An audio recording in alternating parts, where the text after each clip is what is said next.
The Hollow One.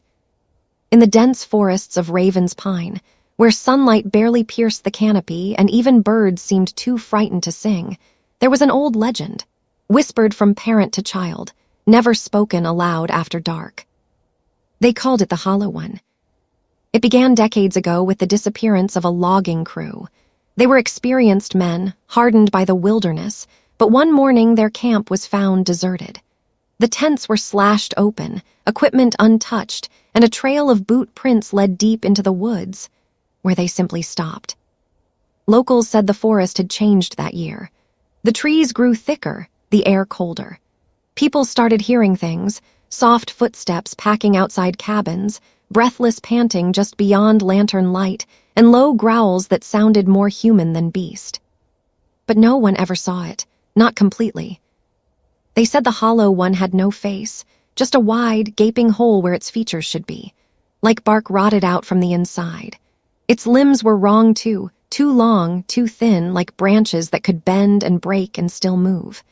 It made no sound when it walked, but when it stood still, the woods went silent around it, as if the forest held its breath. Then came the winter of '87. A group of hikers went missing, just 3 miles from the tree line. One was found days later, sitting against a rock, eyes wide and mouth agape, whispering something over and over. "Don't look into the hollow. Don't look, it sees you back." He never spoke again. Years passed, the story faded. Until last fall. A college student named Aaron, writing a thesis on Appalachian folklore, decided to investigate Raven's Pine. She was skeptical, called the stories backwoods paranoia. She hiked in alone, recording audio and taking photos. 3 days later, her camera was found on the trail. Every image was overexposed, except the last. It showed a blurry figure standing in the fog, just beyond the tree line. No eyes, no mouth, just a hollowed void where a face should be. The forest rangers who recovered it said they heard whispering from the woods that day. It sounded like Erin's voice. She was never found.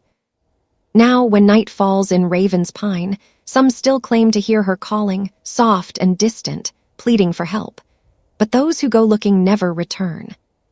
The forest keeps what it takes, and the Hollow One is always hungry.